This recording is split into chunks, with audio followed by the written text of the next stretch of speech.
Hello, everybody, and welcome to the Party Makes Things Worse Song of the Reliquary, Episode 13, The Hammer Falls.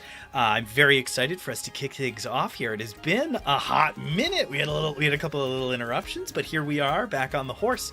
I'm going to say right up here at the top, we are going to be playing a group of survivors for at least the first part of today, maybe all of today, depending on how good you are at the titular surviving that you will be attempting to do. So I'm very excited to see how all of that goes. So prepare. In lieu of character facts, we are going to do some little brief character introductions as we kind of move ahead here. All right. So our recap from what we have done so far. So this, on our last episode, having dealt with the witch, our party tackled the rest of her ill-fated allies and secured what they believed to be one of the weapons of the Vemeral after Beige delivered a lethal flying punch to an undead in full plate armor. Lemon used his familiar to identify the bow and discovered that it is a weapon called the Piper's Reach, but not before unleashing a terrible sonic blast of the song that you have heard being sung by the creatures of this place. The party tried to recall if there was any mention of the Piper in the history that they had heard, and they could recall nothing. The party rested for a full 8 hours to depart. When they finally woke up, they discovered John Morris's bird sort of looming over Lemon and staring down. What they didn't know is that during the rest, the situation in the edifice camp had broken bad. The Viscount Malarin had put together the pieces of what was going on and had activated the seal of domination on John Morris's rifle. The party readied for combat, and Hilver searched to find one in a massive series of books in the witch's study. You all ran outside to see the situation and discovered Morris neutral and dominated, and the Viscount waiting for you to arrive. He offered to trade Morris for the party's bags to be searched, and through a mix of the party being deeply antagonizing and him doing a very bad job of issuing his domination commands, the situation immediately turned into a fight. You were joined by the mages of Rumgastalon that held off the forces of Edifice and let you fight the Viscount on equal footing. The Viscount's true violent nature was revealed as he proved a demolishing hand-to-hand fighter backed by his various allies. Making sure I'm not missing anything here. The party dispatched the Viscount, who was then revivified and then killed a second time, and in the end, Morris was freed from his domination, and the day was won by our intrepid party here, the bottom line. All right. So with that, I think our camera spends just a moment on all of you catching your breath, and the mages of Rumgastalon kind of exploding in exaltation. We see thrilling cheers up to the sky. You all are, I assume, just as excited. Coming in from kind of a side angle, we see Morris with his bird, proud that the bird went to get help like he had hoped that it would, and that you all had managed to save the day. But our camera just keeps zooming out and keeps pulling back until that kind of joyous landscape gets a little smaller and a little smaller. And then our camera starts to shift in another direction. It goes down in one of the side tunnels of this place. These catacomb-like burrows that go deep into the dirt and stone. We follow that. And as we do, we go to a different time and a different place. Spencer, change the music. Absolutely. Far across the continent on which you all live, at the heart of the Federation of Elders, we see a conversation that played out many weeks earlier. We see the Emerald Tower, a tall spire hidden deep in the mountains of the Federation, far to the east. And we see you all waiting before an impossibly massive door.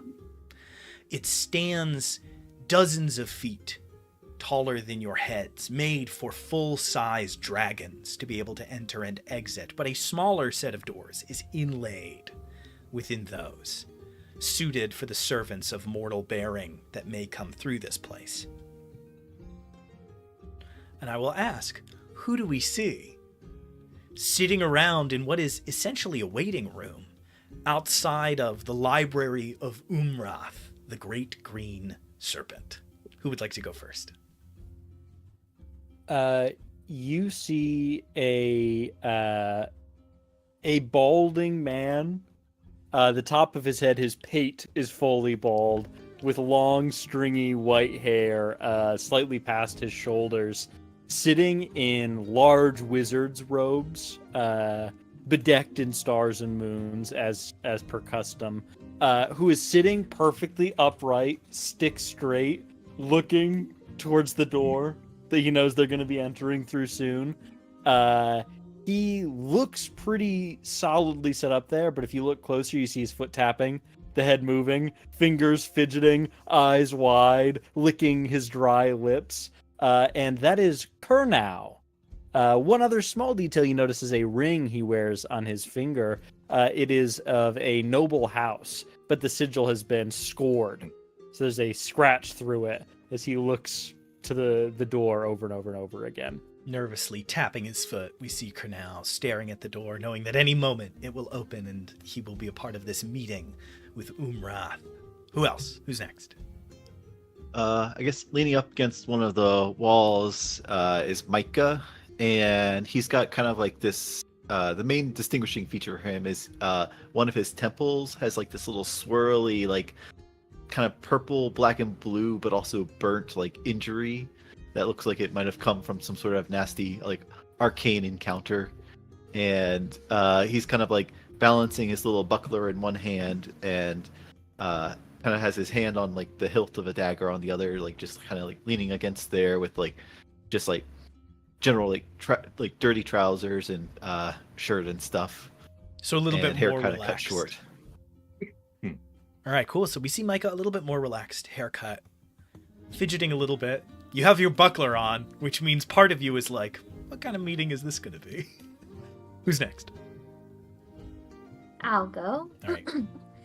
Okay, so I'm going to say standing with her arms crossed, looking very prim and proper, is Sarat. She has very long brown hair, and she is wearing the fantasy equivalent of Lululemon, the fantasy equivalent of like Coach sneakers, like there you go. like Coach gear.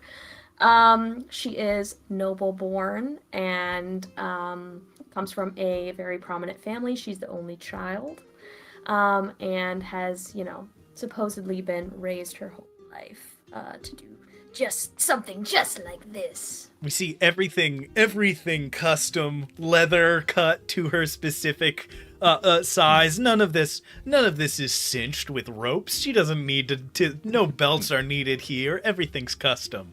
I like it. All right, cool. That is Sarat. Michael, who are we missing? So, by the door, waiting and shaking both with horror and anticipation, is Onsets. He is bedecked with the fanciest clothes imaginable. He's a squire. So think like think squire, but like magnified. But it looks very odd on him because he's a kobold. Powerful stuff. He's a little tiny kobold wearing this majestic looking, just big hat, the not flag on his chest, but close enough to it. And he is so scared. It is his first day in this position. Oh, so you have like a full tabard. You have like a full tabard on. All right, great. So this is your quick day. question. I gotta know, Orset, are you standing by the door because you are keeping guard, or are you standing by the door because you're so ready to go into the room? Yes. Okay, Fair enough. Hysterical. I love it. All right, so as this group sits around, I will say Kurnow, Micah, and Sarat, you have worked together several times, in fact. This is the latest in a mission. I don't know if you've received personal orders from Umrath before. That is your own choice. That is saved for things that are kind of truly discreet. And Orset, one of the reasons you are so nervous is this is your first day holding the door position. And something has happened that you had never heard of happening before, which is you were instructed to enter the meeting with these three. You were told to come in with them instead of, oh no. Uh-oh. Whoopsie. Instead of Okay. staying behind, you were told to come in with these three. A little bit of a strange turn of events. You all take a moment. Kurnow passed out. You're no There you go. die. Kurnow Passed out for a second. Spencer, who's your new survivor? Didn't survive one. Yeah, so you all hold your breath for a moment and then begin to just hear. It is as much a surprise to Orsit as it is to the rest of you. The doors swing open behind Orset. It is the smaller inset doors. As they swing, a smell thick and putrid of just rot fills your noses. This is anticipated to those of you who have spoken to Umrath before. The Great Green Serpent infamously smells of rot and plague. He has a strange, noxious odor that is covered by perfume and oils. The degree to which that is effective is somewhat magnified by the fear that people have of that green dragon. The doors swing open, and that smell wafts over you all. Kurnow drops to his knees and holds his arms out, sort of prostrating himself, just in case the dragon's looking through the doorway. Has Kurnow ever been into this room before? Yes. Okay. Yeah, this is not the first time. All right. So you bow, waiting just in case. What about Stefan? What is Micah doing? Yeah, he pulls out like this little like pinch of like potpourri herbs and like plugs his nose with it. Looks over and then he exhales first, does that, and then he looks over, but his eyes start to begin to water a little bit too. As like he's like gets a little tense as his vision gets a little blurry. The equivalent of in those sneak it away. in like 90s murder mystery movies where people would like put vapor rub on their top lips that they wouldn't have to smell a body. All right, the doors open, and after a pause, you all enter into the space. You see a massive cavernous library attended by uncountable planar beings that have been bound in Umrath's service. You see fiendish imps and little celestial echoes flitting around, grabbing books, notes, and scrolls, and flying them all to the center of the room. In the center of this massive space is a green dragon sort of floating in the air, as if suspended and weightless. And you would know if you get too close, you will also begin to kind of drift into the air. So you have to be careful not to step too close to Umrath as you enter. You see a dragon, its right wing rotted to the point that you can see yellowing pus and dying tissue. That same rot spreads across the side of its neck to sort of paralyzing part of the dragon's face and wrapping around its body, a scar supposedly of the great ending that took the Arcane Empire from the world, if all of legend and rumor is to be believed. As you enter, you watch this sort of form contorted in the air untwist and the neck bend and begin to stoop low, filling the space. Umrath cannot fly anymore, but a lack of gravity gives him comfort as his head leers downward, and he takes a breath in, and you all blissfully, the smell gets lighter for just a moment before Umrath begins to speak. Hello, my servants. My agent's back again. You've done well for yourselves. Orset, be not shy, little one. Come, And gestures with this clawed hand. Every word sends another just burst of this smell over the top of you. I take a step forward. Hello, your emeraldness. Thank you for the opportunity. You all have proven useful, helpful tools in this time. And I have a special mission for you, something I think you are uniquely qualified to do. And his hand reaches up, and you see one of these little celestial echoes, just an edge of a thought, a little hope that has been manifest and bound in Umrath's service flies him this very ancient-looking scroll. It is weathered and beaten by time, but still has clear images and text on it. He plucks it with his claws sort of between two fingers. This scroll that for a person to hold, they would need to basically have somebody hold it up and the other person pull it down and read the text. To Umrath is like a little trinket in his hand. He swings down and hands it to whichever of you is in the front. I'll hold the top part. There you go. Okay, Kurnau's Micah, kneeling. He doesn't even see it still. Micah picks up the two metal ends, and as you stand kind of over Kurnau, Umrath goes, Kurnau, please stand. Yes, of course, my liege lord. Yes. And he stands up. Open the scroll. "No!"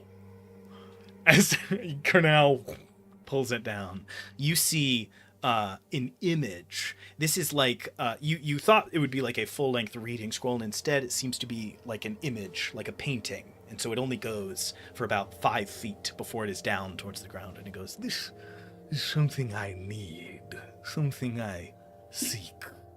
and before you, you see a figure.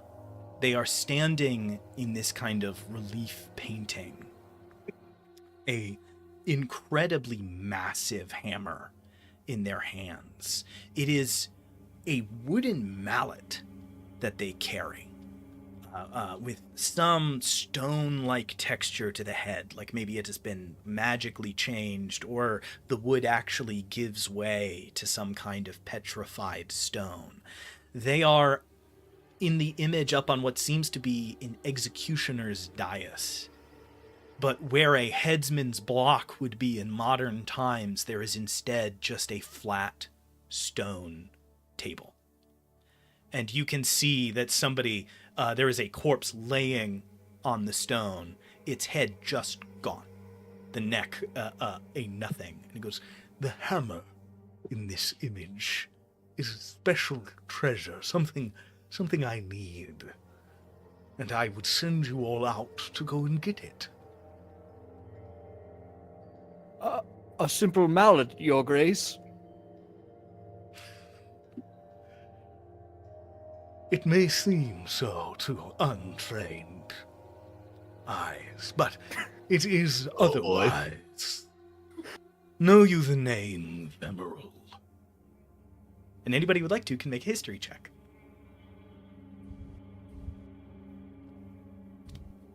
If this is our first success on a check to know who the Venerable are, I'm hanging up the call. I got a 17. Oh, nice. It's a 8 roll, right? Yeah. History. Intelligence. It's an 18. 18? Nice. It was a 19 I rolled a nat minus 1. 20! Oh, that, what? We know so much about the Vemeral. This So, is crazy. so in that case, Kurnau, Orset, and Micah, you've heard the name before. They are boogeymen of the ancient world. When the Deathwoken primacy was at the height of its power, all mages, all casters feared that one day they would slight the primacy without even knowing, and the Vemeral would come and take them. That was always the fear. It wasn't even that you would act against them, it's that something you did would offend them, and that would be it. Sarat, you know much, much more than these others do. It is up to you why. You would know all of that, and you would know that there were always 3 members of the Vemeral. Sometimes they would die on expeditions and always be replaced very soon after.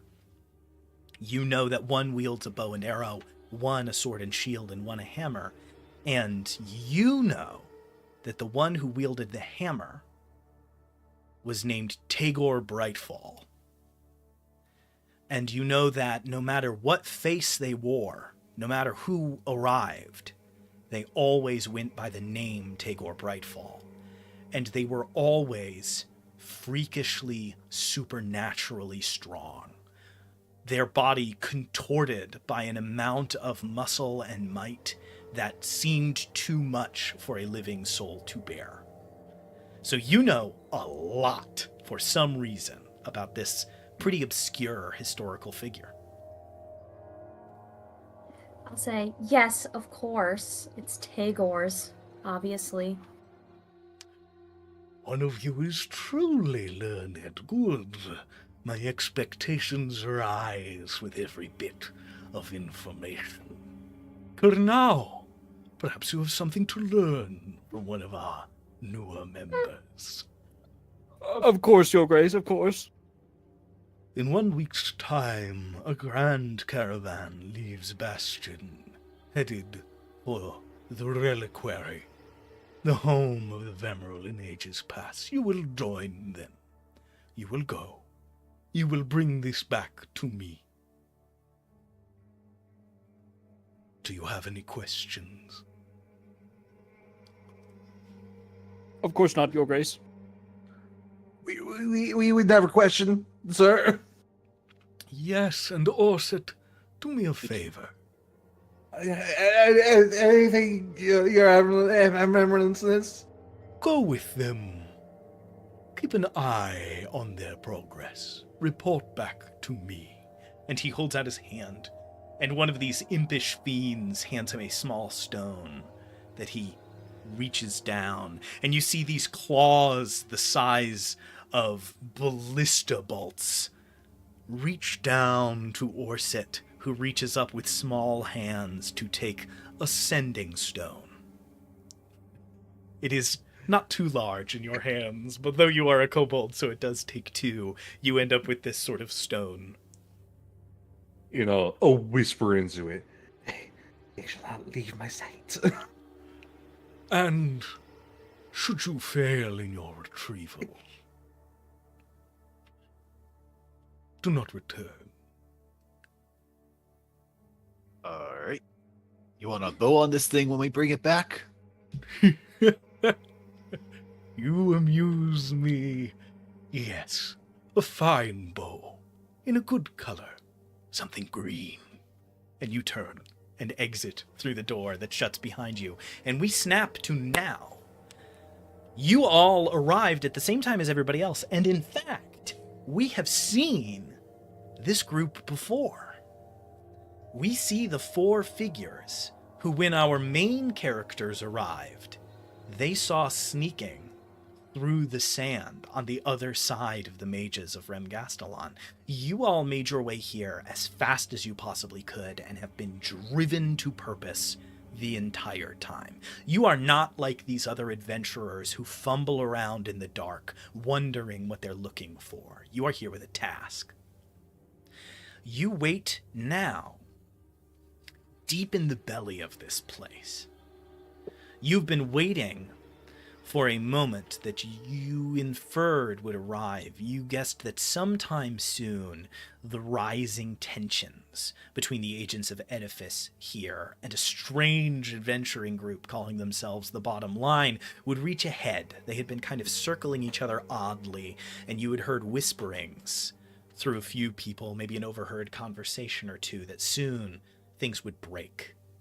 And so as in the distance we hear the sounds of Bija's shatter spells and the Viscount's heavy thunderous blows smashing people down into the stone, you all wait outside of one of the places that we have not been yet, a little deeper below, further even below the temple. For the record, a while ago, you guys rolled a perception check against a stealth, and it was against these guys getting past you to go deeper. We see a large, austere stone front to a building, gargoyle-like grotesques carved into its front, and a set of stone doors at the front of it. I will ask whoever would like to. What way into this building have you already found?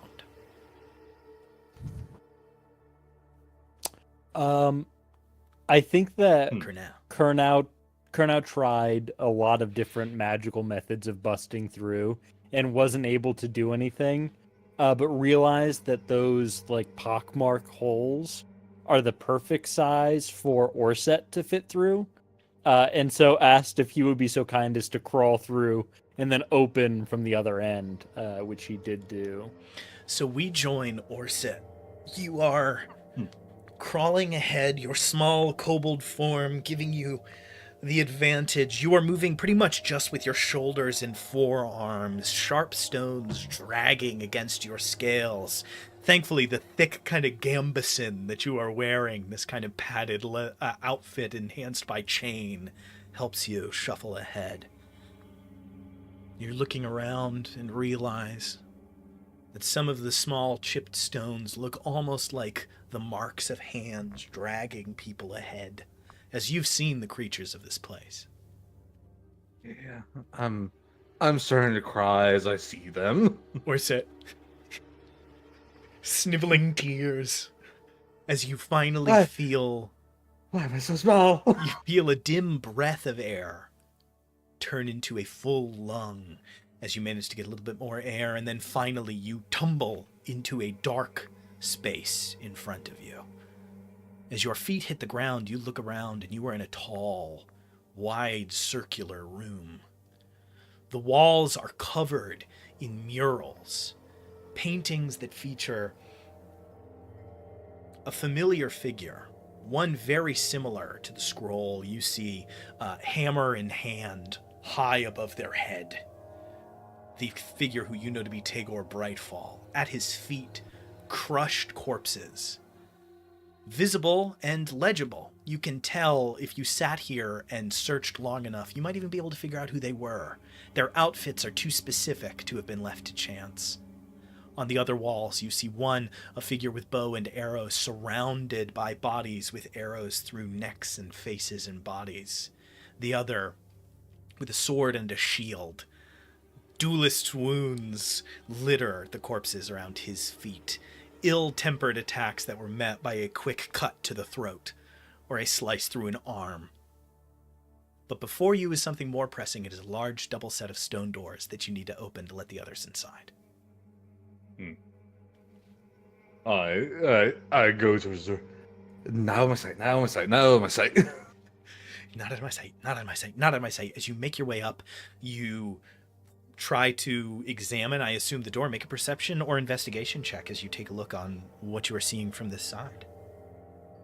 On the other side of the door, Sarat is like, hey, did you guys see that, like, really hot and also sexy red guy? Did you guys, like, see that guy? Yes, very handsome indeed. crazy. I did see that man. Quite handsome. Certainly a flashy character. Would you say he's also hot and also sexy at the same time? I would say hot and sexy at the same time, yes. On the other side of the door, we see Orset. Orset, there are these, like, bars of stone and bronze that are locked in place, keeping the door shut. And as you look at your own side of the door, you see the mechanism is locked, but you make quick work of figuring out how to, like, disengage it from this side. And these locks, shunk, shunk, shunk, shunk. And from the other side, you all start to hear, and then the doors creak open. Incredibly heavy stone swinging, sending a little stale and musty air filling kind of into your nose somewhat as you maybe cough a little. In. You are All right, called let's in go. and you shuffle inside the door. As you go through, do you leave the door open or do you shut it behind you? Orson, how difficult was it to open the door? Do you think any one of us could open it? Yeah, you just go shoom, shoom, shoom. It's all good. Okay. Yeah, close it then. Sure, I probably... sure. The heavy stone doors swing shut and shunk, shunk, shunk, lock I see. in place. Yeah, shoom, shoom, shoom. I see. And you all now see these images around on the walls. And you see now, as you are no longer focused on the door, that at the base of the walls below the paintings are countless trinkets, odds and ends. You see little carved soapstones. You see little like polished gemstones, the kinds that you would find in these subterranean places. You see simple to really quite elaborate drawings, almost what look like in the language of the Deathwoken. You can tell by the lines and the way they're formatted that these are prayers, and they have been left at the feet of these figures painted on the walls. You see candles burn and soot stains the walls, but like a halo or a vignette around each figure, you can see where they have been patiently scrubbed clear of any soot. What was your question, Sarat? Not Sarat. What was your question, Micah? Are there any kind of like woodlands or fields in any of the murals on the wall? Yeah, the background in general seems kind of pastoral and pleasant. It is strange. It is an odd kind of juxtaposition for the violence in the front. And you quickly get the sense that the gore that is on display here was not seen by its painter as a vile thing. All right. Well, those merchants didn't have any good ribbon. There's a nice green strip there, and I'm going to walk up to one of the murals and just start cutting a long rectangle. You all watch as Micah walks up, flips out a dagger, and cuts the green edge off of one of these murals and stuffs it in his pocket for when you find this hammer.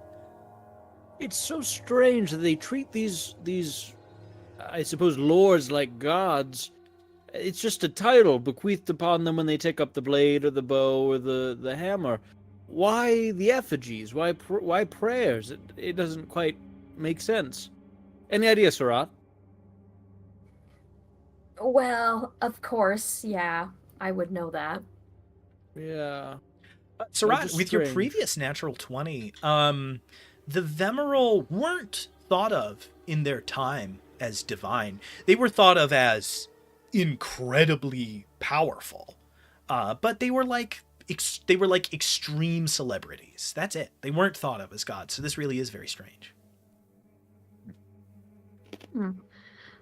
Okay. Not necessarily. No. No. Well, I guess keep an eye out for more things that sort of flag as strange here, because who's leaving me? If this is during the collapse of the Deathwoken, that was still before they'd be seen as deific.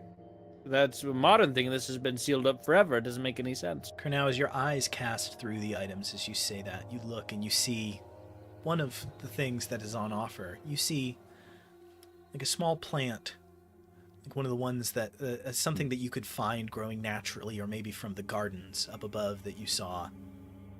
Something that must be brand new, unwilted and weathered, has been placed in amongst these things.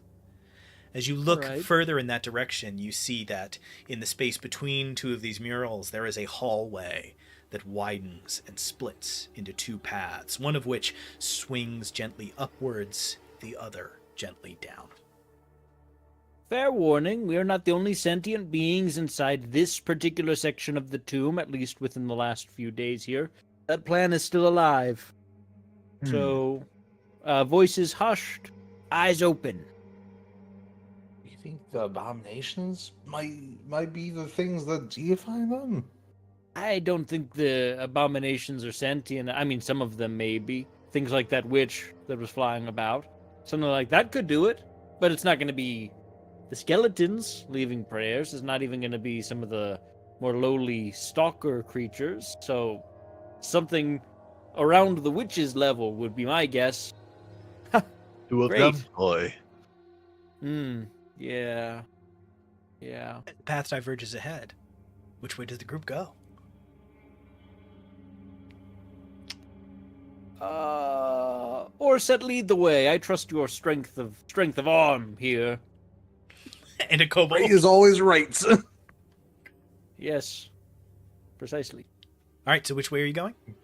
We go to the right, because Ray is always right in this group. Right is correct. Great. All right, cool. So, I have to remember my map. If You guys walked. Okay, thank you. I had to remember which way would be right for you guys as you walk in. You all pass down the right-hand tunnel. It slowly turns as you follow along, and eventually in the distance, it goes a little further maybe than you would have thought. Rather than maybe 10, 15 feet, it goes for 30 or 40. And eventually, at about the halfway point, you start to hear sounds. You start to hear ting, ting, ting. As you get closer, you realize that it is ting, ting, ting, ting, ting, ting, ting, ting, ting, ting, ting, ting. It is multiple noises, followed by another like whoo, whoo. You hear a small symphony starting to bounce off of the walls into your ears, and the temperature starts to climb. It's been relatively cool and even in the Reliquary so far, but suddenly sweat beads forming at the edges of your head. The backs starting to stick to your shirts as you make your way ahead. It is 85, 90 degrees in this tunnel. I looks like. Does it sound like a forge?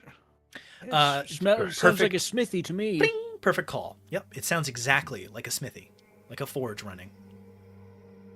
All right. I guess everyone keep cool and get a good sip of your water right now too, before we head deeper.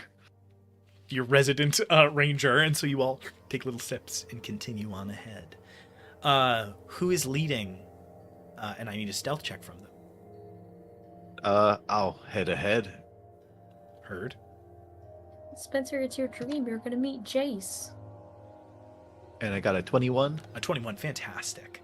Micah takes the lead. Micah, as you go around the corner, it opens into a long hall. And you see, glowing from orange light, on the left-hand side, you see 1, 2, 3, 4, 5 forges built into the side of the wall. Work tables, benches, anvils, all kinds of raw materials stacked and organized up against the other wall. And you see these figures standing there, knocking out a steady beat. You recognize some of the traits you've seen among the creatures in this place, but in a different configuration than you are used to. You see beings, creatures, people, you really don't know how to categorize them anymore, made for singular purpose. You see with underdeveloped legs that seem like they shouldn't be able to hold their upper bodies. You see freakishly large shouldered and armed figures hitting swords and daggers on anvils with powerful arms. You see over on workbenches with large frames that aren't being worn like glasses, but instead seem to be like screwed or bolted into the sides of their heads. You see figures with extremely long, thin fingers and with thin arms. You see them with scribes, these little etching tools that are carefully etching symbols into swords and daggers and belts and leathers as they are finished in other parts of the room. You see a small assembly line of these creatures, seemingly just continually making these weapons, the ones you've seen before, making arrows and blades and hammers and armor and other important pieces that are being patiently, when they are finished, set aside on racks and shelves, like a place almost automated by these abominable forms that occupy this place, working tirelessly, day and night and day and night. At the end of the hallway, there is a door, and at the midpoint of the room, there is a door. But this hall has about 8, maybe 9 creatures inside. They don't look... The ones with hammers in their hands seem like they would be dangerous if you were close to them, but their legs are seemingly... It's remarkable. They're standing. You see they lean against the anvil as they swing with the weight of the hammer. The smaller, thin scribes write with like paper-thin skin stretched over thin and frail wrists and elbows and shoulders. These creatures don't look intimidating necessarily. What do you do? Yeah. I'll try and I think between like kind of like where we came from and where I am sneaking around here. I'm gonna try and create a little tripwire between like one of the little avenues as I head back to the party to inform them of creatures ahead. You set a little trap. Something that meant to trip or meant to make noise? Tripwire to like, so if they like approach Great. us like through that route, they'll trip. And you all see Micah come back up the tunnel. There's All about right. about 8 or 9 creatures in there. Orset was spot on with it being like a smithy forge. They've got kind of an assembly line thing going, but the big bulky ones have some pretty diminished legwork, so we might be able to like outrun them if we want. Don't want to get too close, I think, because they might just turn us into scraps of their weapons too. So 8. Yes, I do believe sprinting past them would likely be the best option. I agree. Yeah, there's a Yeah, like that's what I was gonna say, probably. Yeah. yeah. There's some sort of door in the middle of the room, one at the far end. Which one should we head towards? Which one's closer to the right? Which one's Middle most door. rightward? The most I think the right, middle. the most rightward would actually be the door at the end of the hallway. Door at the end of the hallway. You know how it goes. So, Okay. so you all just run through the next room. Oh, and also the tripwire you set up. I would recommend grabbing it and maybe potentially setting it up at the doorway after we get through it, so that way if they come through the doorway, they trip and they hurt themselves that way. All right. You want me to head it back in and I can set that up then? No. When we run past. So, like, get the Okay. tripwire now, and we're going to run through the next doorway, and then set it up after we're through that doorway, so if they follow, they trip over it. All right. So Micah sneaks ahead, takes that trap that they had just set, tucks it in the side, as you all sit there. Some of you in sprinter's position, other of you just like taking deep breaths, and you all burst into the room, expecting a staccato of activity. As you are all dashing and sprinting, you get 5 feet, 10 feet, 15 feet into the room before you look around and realize that the creatures aren't even looking up. You keep moving, maybe jogging through the rest of the room, but the ones at the anvils continue to hammer. One of them you see dunks one of these blades in this thick, black, viscous liquid, and it flares with fire before it pulls it out and hands it to another one that hands it over to one of the scribes, who sets a blade over on a table and goes back to their etching. As you all make your way across the room, you get to the doors on the other side. Yes, of course, just like I was thinking. I knew they would do that. I figured they would do that. Sarat Yes. figured. Yes. So I knew that, which is why I said we should run in the first place. As a test. Which is why it was my idea, probably. Yes. That I said that. I heard that it was just your gonna- idea. I'm Should I gonna leave walk the- back. Should I leave the tripwire here too? Orset, You keep sort the of- tripwire in your pocket. you all watch Okay. Orset kind of wander back towards the middle of the room. And I'm just gonna grab one of the blades, inspect. For the love of God, Sure. please, we can just continue. So yeah, there's that's like not a hammer over there. there's, like, They're these shorter- working on. shorter daggers, and then there's the blades of like full, like long swords. Which of those two? I'll grab will the grab? the full long sword. You all watch Orset walk over to one of the tables and reach out and like grab just the blade of a longsword. It has like a full length tang on the back, but it has no handle. And Orset, you just are holding this blade. It's a little awkwardly heavy in your hands. It's iron. It doesn't seem like it's steel. It's a different color than you would associate. And you see these very fine carvings down the side of the blade on both sides. There's carvings, is there any, I know it wouldn't be in our language, but like engravings of their language? Yeah, you see that there is language in the symbols. Okay. I don't know what our bag situation is. As you look around for your bag, you look up, and the scribe sitting at that table's eyes are up, and it's looking at you. Cool. I walk away. You walk away, and it opens its mouth, and just no noise comes out. Cool. and it goes back. Describing. I don't like. You all watch Orset walk back with this longsword blade. That thing's as big as you. Is for our liege. Ah, a toothpick. Well, he may like. I don't know what this says, but he probably will, and maybe he'll like it as a trinket. The dead language, of course. Who is carrying the bag of holding for the group? Probably me. Sure. Then you It tuck would it be your Micah. into the bag of holding at your side, Orset. All right. You all continue. Onward. You get up to the next door. It turns and swings open without the sort of strangeness of those previous. As it does, it opens into a room with a very different smell than the last one. It's not this like thick heat. The temperature actually almost immediately drops as you step through the doorway out of that one sort of blazing room.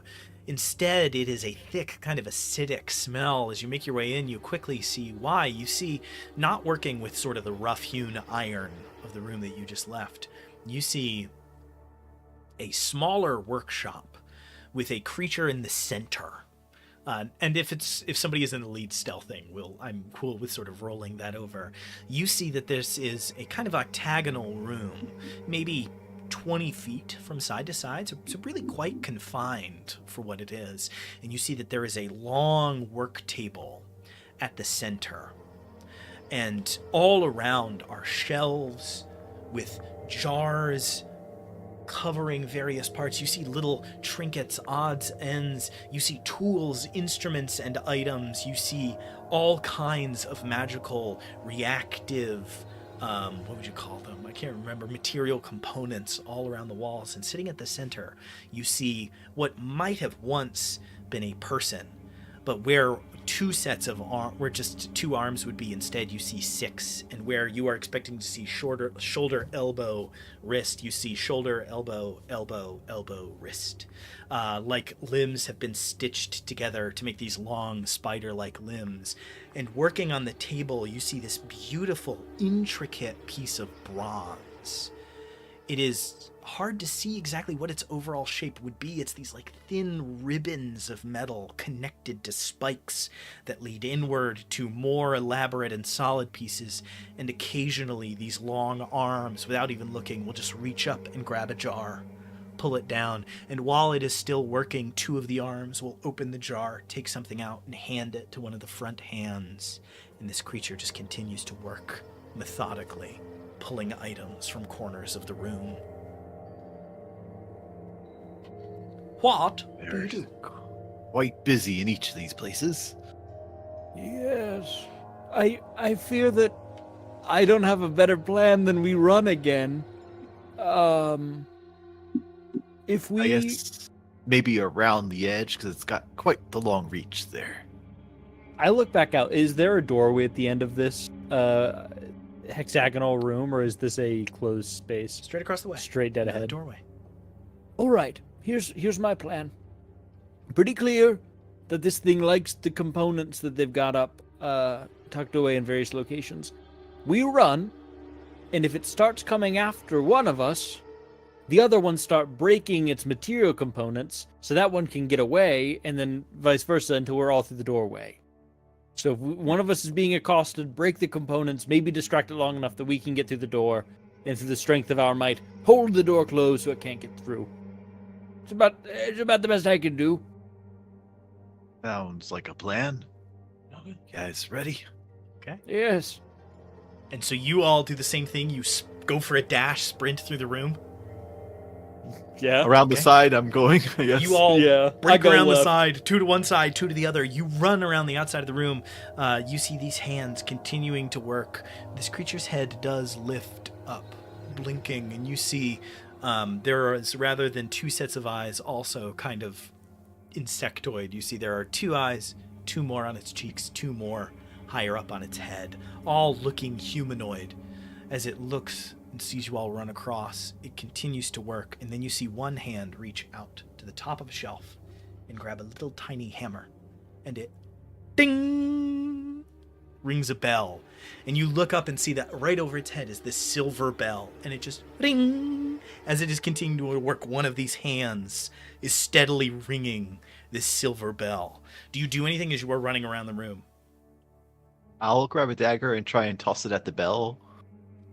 Yeah, absolutely. Go ahead and make an attack roll. All right.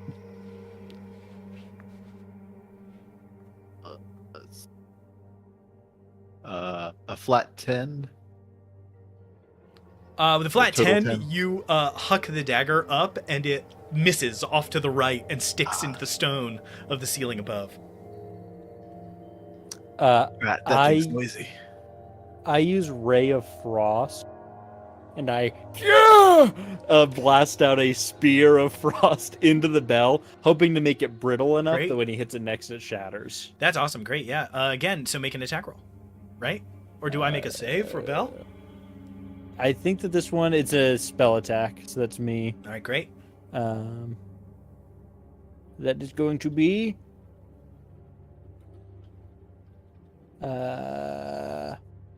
of course, plus 3, 17 to hit. 17, the bell freezes in this rime of ice, and the next time the hammer goes up, it shatters, cracks, little bits fall, and you see a few of the arms like go up over the creature's head as it looks up and looks down at the bell.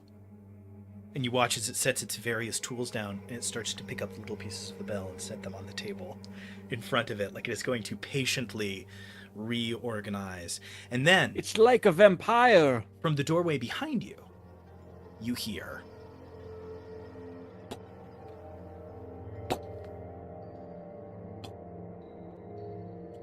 You hear heavy footfalls from the doorway behind you. Go, go, go, go, quick! As finally you begin to see the knob of the door turn, you've been yelling, go, go, go, so you run. Is everybody running? Yeah. So wait, was it coming from, like, the footfall was coming from From where we came. No, we came from where from? you're going. Oh! Yeah. All right, hug the walls! Enter and hug the walls! I run up next to the door, and I'm, like, leaned up against it, so when he comes in, I can sneak by. Group stealth check. I need All everybody right. to roll stealth, and I'm going to roll perception for our terrible beastie. 14. I got a 10. 22. 14, 22, 10. Is it not good, Sarat? No, I did roll a 2. Then I know. I know exactly what happens. Micah and Orset hide on the door, the side that the door will swing open on, and you two hide on the other side, and the door swings open and covers Micah and Orset, and you watch a massive form enter the room. You see a titanic construct, huge iron form. Its head, a massive kind of like face of still serenity. A clean break down through the center. It has massive metal arms, and in one of them, sort of resting up against its shoulder and back, is an impossibly massive greatsword that stretches easily 8 or 9 feet long. Burning from its eyes is this bright orange light, and all the way down that seam, that orange light burns. It ducks its head under and looks down at the two of you. Roll initiative. Well, it was a good run. Survivors. So we're using the survivor system from Von Richten's Guide to Ravenloft. So your goal is not necessarily to kill all of the monsters and get all of the experience. It is mostly to live. So please act accordingly. Don't feel the need to like stop and fight this thing. If your characters would run, it's okay to run. But remember, you have a mission here. And you know you have tracked methodically, carefully, looking at the runes that you've seen, checking the records that you have found in this place below, getting them translated when you can, that somewhere in this place, the hammer of Tagor Brightfall should be. What did we all get on those initiative rolls? 12. Okay, a 12 for Orset, 3. a 3 for Micah, 14. A 14 I for also got a Kernel. 14. And a Yeah, tied 14 for 14. Surat. What's your dex bonus? -1, so that's a 13 actually. Pardon. 13. Math. Okay. Up first, thank your lucky stars, is Kernel. Kernel, this thing's head turns down over to you. Kernel's, prostate isn't what it once was, so he does pee a little bit, and then he runs like between this construct's legs on like hands and knees, and he tries to get through the doorway. You'll watch Kernel like down between its legs. So we will call that the disengage action, and then running between its legs and over to the other side. You watch Kernel vanish into the darkness of the room beyond. Good luck! Kernel, as you We all need it. stumble in past it, you make your way through the doorway and look around, and you are faced with a grim sight. You are looking into a large room with a table at the center, and splayed out on the table you see one of the mages of Remgastelon. Their chest has been fully cut open. I don't remember what you call like that big Y shape meant to just open their entire rib cage, and you can see where mounted to its bones, to the bones of the ribs of this mage, are these bands of bronze, metal, and copper that seem to connect pieces together. And you can see where string has been guided around to knit broken bones back together. Some strange magical surgical operation is being performed, and worst of all, chest open, ribs on display, organs visible. Its chest is rising and falling with breath all the same. My gods! On the other side of that room, you do see, rather than a full open and shut door, you see that there is a hatch that is up a little bit. So you would have to open it and scramble up into a smaller pathway.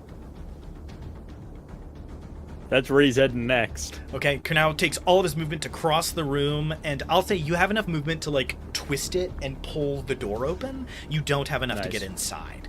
All right, cool. There's a hatch! Make your way here! Surat, you're up next. Okay. Full sprint. Okay, so exact same deal. Surat, disengage action, just sprints, ducks around the side. This massive greatsword swings and buries a foot into the wall over your head, Surat, as you slide under on your very fancy clothes, get up to your feet and sprint across the space, jump up onto the table and leap up to the hatch, grab the edge and start to scramble up inside. No questions asked. You don't have to stop to move it, so you get a little further than Kernel did. Is there anything else you wanted to do? Nope. That's it. Running immediately. All right. Surat steps on my head to get onto the ladder. Yeah, sure. No regrets. Orset, Thanks for the lift. all you hear is sound. As the door opened, you were immediately covered in darkness and the shadow of the door, and all you heard was wrenching iron footsteps, fast footfalls from your allies, and a huge sound of destructive force. What do you do? I heard the word hatch, so I'm going for the hatch, wherever that might be. Okay, so you are stealthed, so you don't need to take the disengage action. So you move around the outside of the door, get past this creature. As it sinks in and it pulls its greatsword out, you are already past it. You make your way under the table, and if you would like to, you can take the dash action and just keep going. Yeah. You do. That's You what- take the dash action, get up through the hatch, and start to move. You find yourself in a hallway tall enough for maybe a person to stand in, but the top of their head would be right up against the stone, and you can see grooves in the floor where some kind of cart or maybe wheelbarrow or something has gone up and down this slide many times, but you scramble up the interior all the same, claws giving you easy purchase as you continue onwards and upwards, deeper and deeper into the space. Up next, You also jumped off of Kernow's head, putting that one out there. there we go, I love it. 100%. Up next is this Bastille. We've dealt with one of these before. It swings its head around, looking into the room. It sees Kurnow is the only one that is like at ground level. Surratt up above, heading into the hatch. It looks around. It's gonna roll. Let's see. Surratt, help! Help! Pull me up! Runs ahead, and seeing that only one of you is down, you watch as it goes to swing with the great sword. What is your spellcasting focus, Kurnow? My spellcasting focus is an amulet. It is large and it is exposed now that we're in sort of a combat area. Starts to run, greatsword in hand, and then its eyes fall on that amulet. Make a strength saving throw. Yep, my strength is strength, actually. You know, you'd never guess that looking at him. 12! 12, okay. I only got a 15.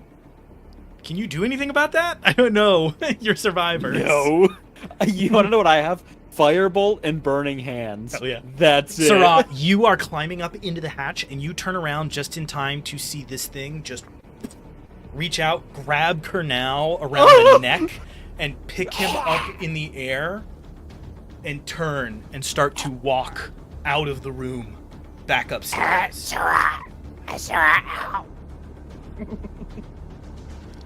Start waving a flag. Lumbers by. Micah, you are in the doorway, and you watch first the feet of Kurnow go through the door about 2 feet off the ground, and then the body of this creature as it lumbers back. Micah, you're up. Alright. I guess kind of like quickly darting around this door as well. I run in, probably see the guy like still like pulsing on the thing, and I'll just be like, "Oi! Clunky!" And then I just like stab a dagger into this guy's head. Wow, yeah! Alright, go ahead and make an attack roll with advantage. Homeboy is restrained for sure. Ooh. That's loyalty. Kurnow's gonna give you a glowing recommendation when this is over. I thought for sure Kurnow was Alright. dead. Me too. That's a 22 to hit. A 22, yeah, you just shout that and bury this dagger in this mage's head. You watch as the head whirls around, and you, Kurnow, are, like, spiked down to the ground hard. You take 4 points of bludgeoning damage as you slam into the stones of the floor. Alright, you have definitely, Micah, grabbed this thing's attention. We are back up at the top of initiative, Kurnow. Kurnow tries to breathe, can't get a single breath in, and begrudgingly seeing Micah's sort of Hail Mary attempt at saving him, runs over, because he's back in the room with all the sorceress wizard materials.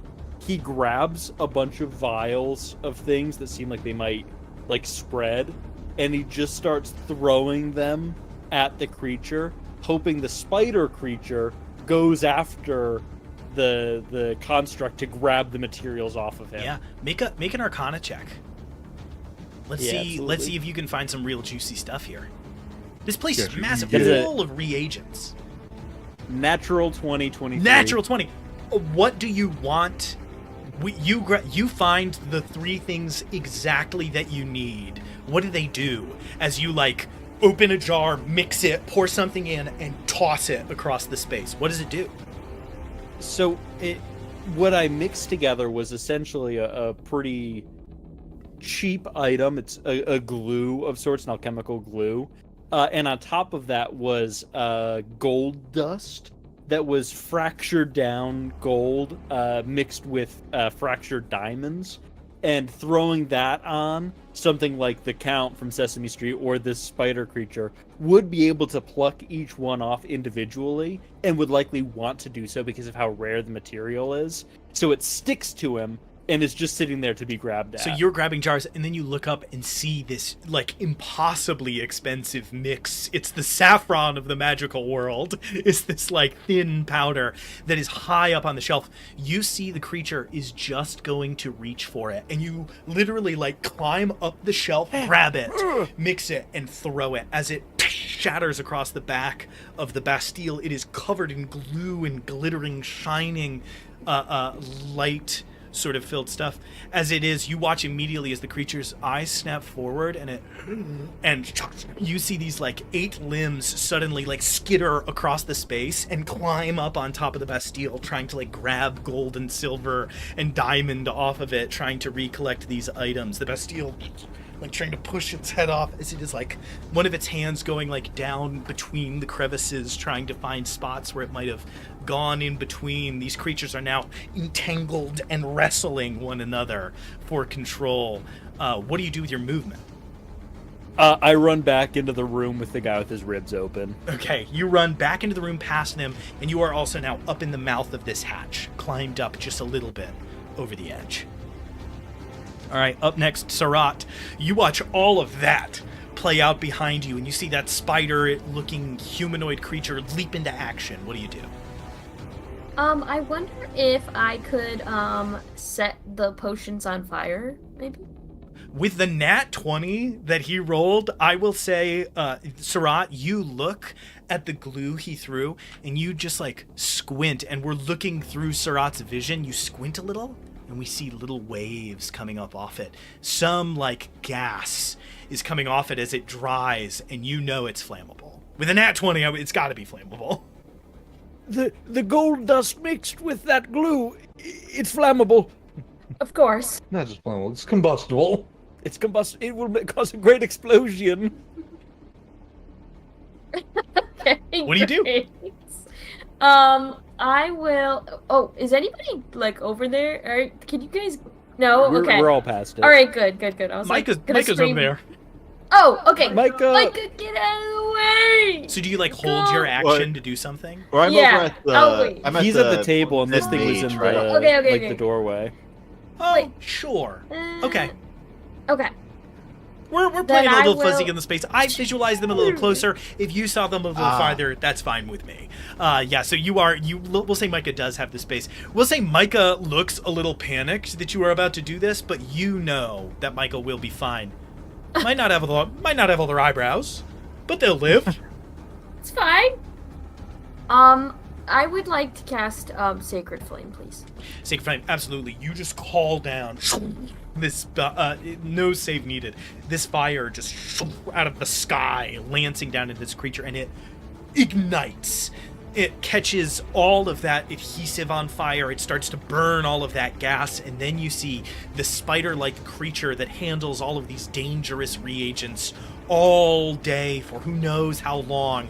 You watch its form immediately go up in a flaming ball as you all, like, Micah, you actually do, I'll say you take 1 point of fire damage as you are, like, singed. You throw your arms up and get just heat burn on the front of your, on the front of your arms. Like when you're, I don't know, when you're drunk and you get a little too close to the fire for too long and you didn't realize, and so you almost have a sunburn. Like, it's But now it's sparkly too. yeah, as you turn and run. All right, cool. So that is Sarat. That's your action. What do you do with the rest of your turn? I'm just gonna scream, "Time to go!" Sarat yells, "Time to go!" And if you want to, you can take your movement and start running up the Sure. tunnel. Okay, Sarat starts to like pop, pop, pop, pop, up the tunnel. You sprinting with your full adult-sized legs. You pass Orset and keep running past. All right, cool. Up next is Orset. Yeah, I'm just continuing to go. I was like, I think on that one, if Kernel rolled that one, I think he got giant strength. Throw that potion. Oh at him. yeah, and that one would have made that thing crazy. Now throws it. It gives it like enlarged. It's like, no.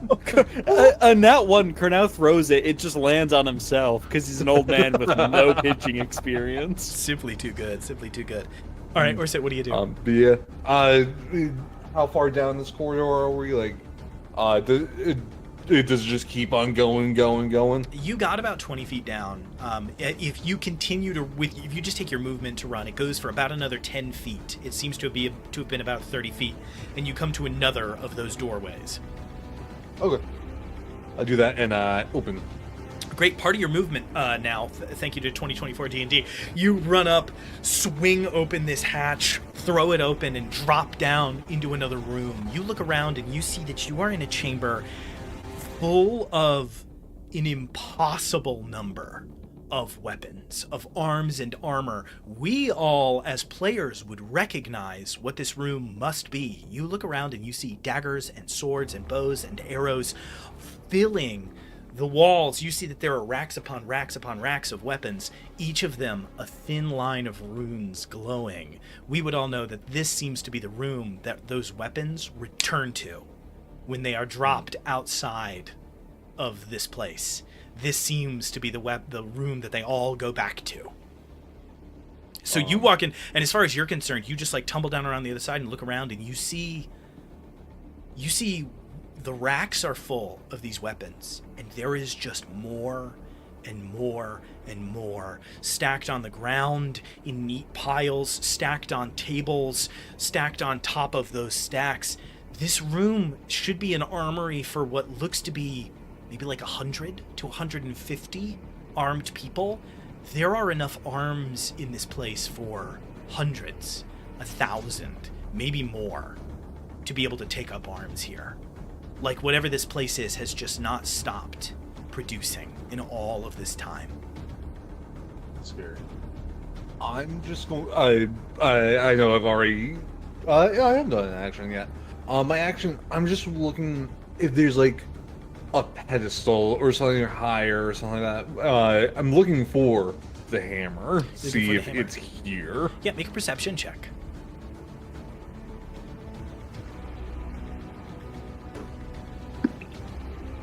$17. 17, you look around the room and your eyes fall on the middle of the floor. It didn't stand out to you before. There is a basin, a bowl, sitting right in the center of the floor. And you see that it is full of gold and blood. You see that it is a bowl full of blood with gold coins tossed inside. And then you see a drip bloop, fall in.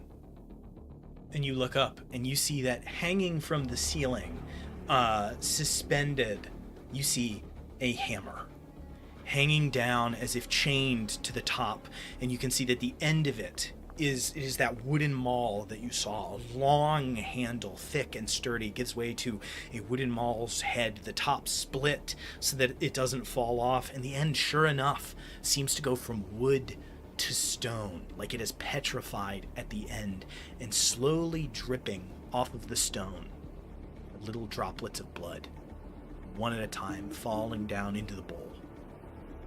It's like 40 feet up. It is very high, like hanging from this extremely tall. Did I say 40 feet? It's like 20 feet up, hanging from this. I heard myself say that and went, that's not right. It's like, yeah, you need 3 ladders. No, yeah, it is like 20 feet up, though. It is very high. This room is quite tall. Not that tall. It looks like 40 feet to Orsit. You know, yeah, there you might go. as well be. I was just so deep in the space. Yeah, no, for sure. exactly. It looks to be about 20 Eyes of the feet. cobalt. Yeah, there you go. I don't want to yell out, but I know that Sarat is close, and so I normal speak, not yell. Okay. Sarat, we found it. Tell the others. Yes, I found it, just like I thought I would be here. Obviously. So we all hear. I can't believe so I found it. Orset yells, "I found it! Tell the others!" Sarat turns around. I found the hammer. I found the hammer, waiting for you guys to show up.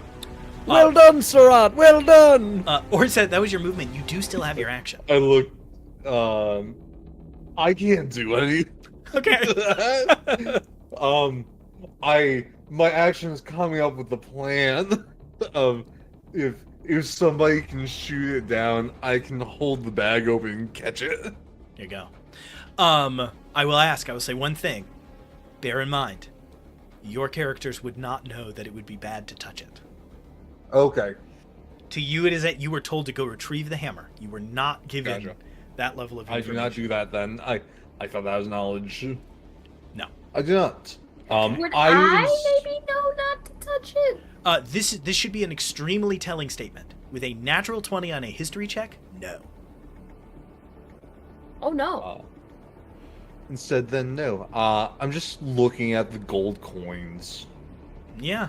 and You look blood. down. Make a Let's perception just try check. to figure out why. Make a perception check. That is a 14. 14.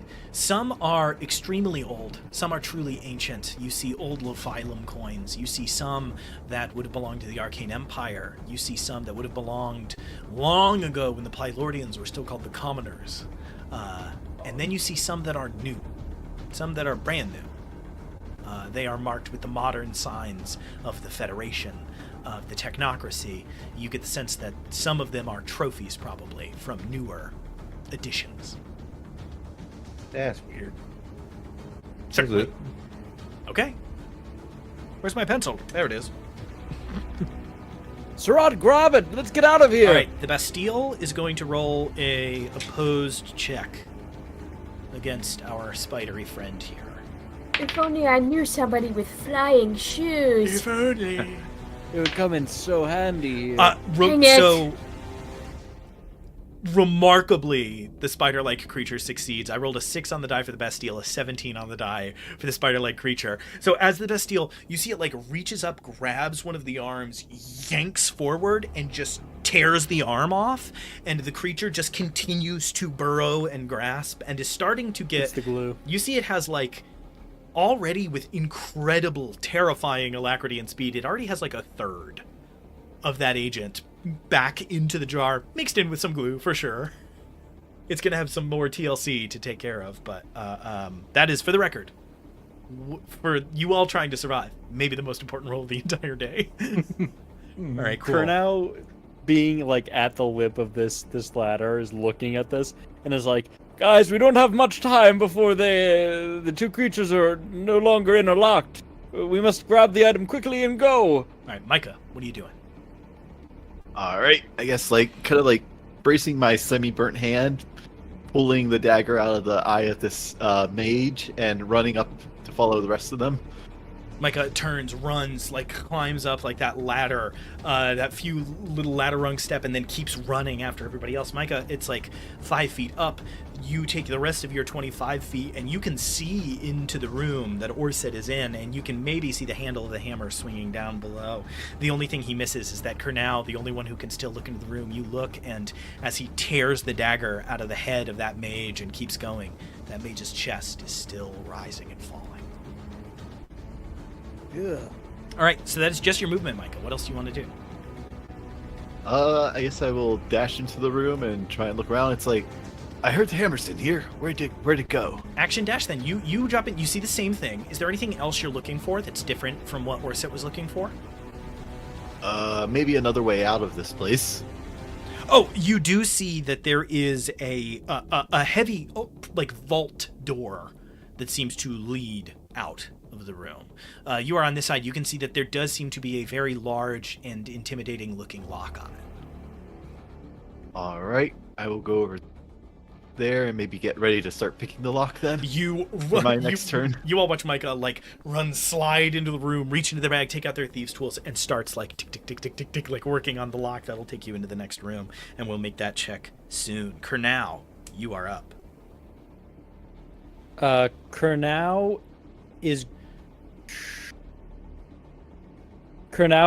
yells out to the rest of the group, "Have you grabbed it yet? What's the problem?" I am sure it is high. Damn it! Kurnow was going to stay here and see how long they would stay interlocked and get escape. But knowing that he's got a ranged ability, runs the rest of the way through. You can get all the way to the next room. So you just managed to get down the steps and land, and you look up and see the hammer at the end of your 30 feet. Kurnow does a firebolt. He takes out some powder onto his hands and blows, and it shoots a firebolt right up to the latch hanging at. Absolutely. Go ahead and make an attack roll. That is an 18 plus Hits. Roll 3. damage. That is 1d10. Okay. 7 points of damage. 7 points of damage. You streak up with this firebolt. It hits into the side, and you watch the metal like snap, but not quite fall, and then melt, and the hammer slams down into that bowl and sends blood and gold swinging around the room, kind of scattering against all of you. But the hammer is on the ground. Somebody else grab that. All right. Well, I guess it's I'm my right turn. there. It's Sarat's turn. Oh yeah, I'm grabbing it. Sarat reaches out and grabs the handle of the hammer. Wisdom saving throw. No, I got it.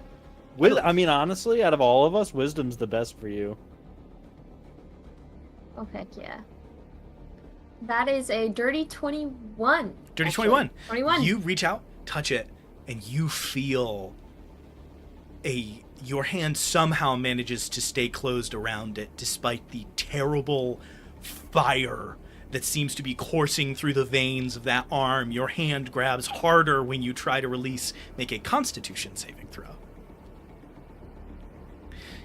You all watch as Sarat's arms start to like ripple under the skin. Muscle starts to like tear so fast that you see their skin starting to like split across the front of their shoulders, their body distending. You hear bones snapping as their limbs are getting longer, and their head is like starting to shift on their neck and get a little stranger. Sarat, what'd you get on the con save?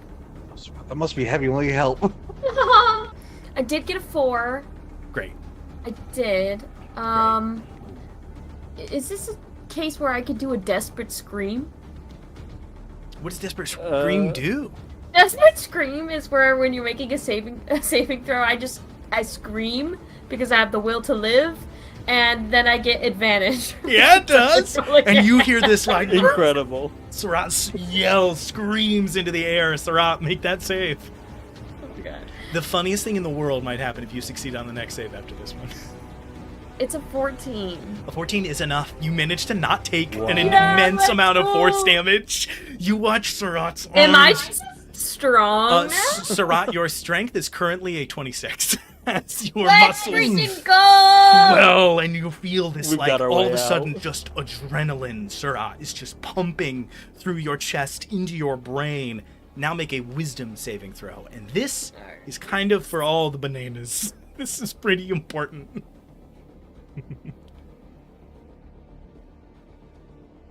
Oh my god. A Wait, nat can we just 20? stop right here? Is that a real nat 20? Are you I shitting swear me? to God, if I don't roll like this when I go back to beach, I am literally suing. I actually can't believe that just happened in my Survivor's adventure.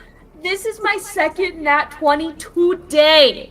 Today! I haven't rolled a single nat 20 with Nicole. beach ever! Nicole, this is going to be a weird rest of the day for you. Nicole, you feel a personality enter your mind. You feel memories try to slam into your psyche so hard that they erase everything about you. Everyone you've ever known, everything you've ever done. You feel a huge, daunting, like a chorus of memory and souls trying to crush out who you are. But Sarat was born to be in charge. And Sarat, you manage somehow to take that bottle, to take that voice, and bottle it, and tuck it away in a little corner of your mind. And this screaming becomes a yelling, becomes a shouting, becomes a whisper in the corner of your head. And massive, powerful form. You feel the strength of this weapon flowing through you, and somehow you have retained control of yourself. I was so ready for her to die. Me too! You needed a nat 20. I want to be super clear. I want to be super clear. Sarat could not have succeeded without a nat 20. Kernhow is looking at this horrifying version of Surratt and is like, Surratt, you're so full of yourself that you are able to survive. This is insane. Yes, I knew I could do it all along. Don't even worry. Surratt gaslit themselves into immortality. This is the best day in Dungeons and Dragons. I want you to know that when I was thinking about this character, I was picturing Raygen, but like a kind of like a bitchy version of Raygen. Mm-hmm. And it's very similar because Raygen does eventually get powers. Now just take that and just put it on like Arnold Schwarzenegger's body. Yeah. That you are now just like impossibly. I want to be clear. 20 is the limit of human strength. Your strength is a 26 right now, and it is physically manifest. That's crazy, right, guys? And at the back of your head, you hear, but it is dim, this melody, like endlessly looping in the back of your mind that you might have heard before on your adventures, but Surratt can set it to the side and focus. I literally cannot fucking believe that just happened. Okay. I've literally Orset. maybe rolled like 2 or 3 or 4 nat 20s ever playing ever. This is the funniest thing to ever happen. Orset, what are you up to? I have Sending stone in hand. Or is it just like takes out the sending stone? Oh, or is it you can cast sending from the stone 3 times a day, basically. Cool. I'm just saying. Tell them I've got it. The peak on that microphone just now was they hysterical. have it. Surratt says they have it. We have the hammer. Surratt is them and not them at the same time now. Surratt's bigger than hell! I'm bigger than hell. Yes, bring it out. Bring it to me. Tell Surratt I will build them a tower all their own for this. And that is the sending you receive back, but you continue to hear the sounds of extremely dangerous things on the other side. Let me be clear. I literally can't believe this. This is wild. Yeah, our Majesty, our liege, said to leave at once. We have done it, and Surratt, you would have a tower in your name, all to yourself. For Make this. sure it's a big tower. Oh, you doubt our emeraldness? I think it's more of like a problem of function. Just If it's like not large physically, I need it to be Yes. like really big. enough. She couldn't fit through the door. I wonder, and I cannot help but wonder if Surratt, as you look down in your hand, would you even want to give it away? All right, cool. Up next in the initiative is you. We're gonna roll some competing checks in the next room. You hear a boom, squelch, squelch, squelch, squelch, and then footsteps start again. Do you think they're kissing? And you hear it's stone, stone,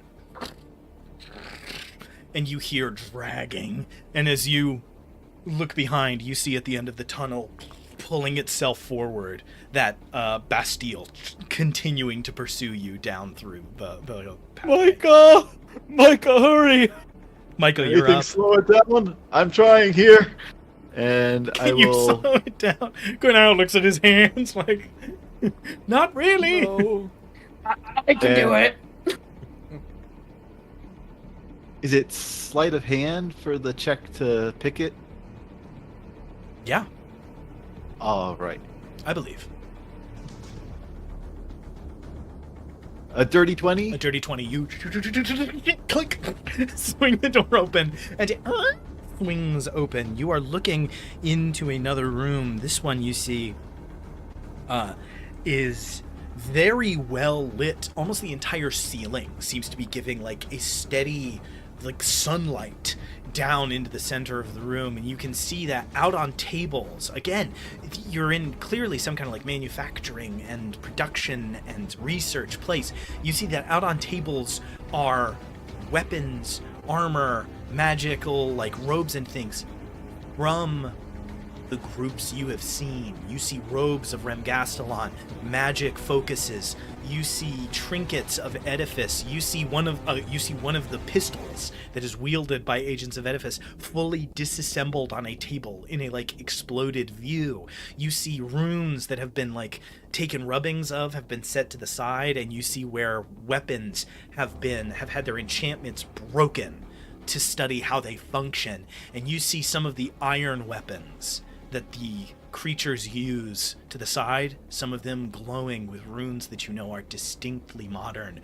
These creatures seem to be disassembling and studying and reverse engineering the items they are taking from the people who have entered here. And you see another doorway. All right. That's the one. Opening that, taking all that in, I turn around. I'll be like, everyone, we're good to go. Ooh, Surat, you're looking strange. Come on, guys. You see yoked Surat. You run ahead, slam the next door open, and are looking into a room.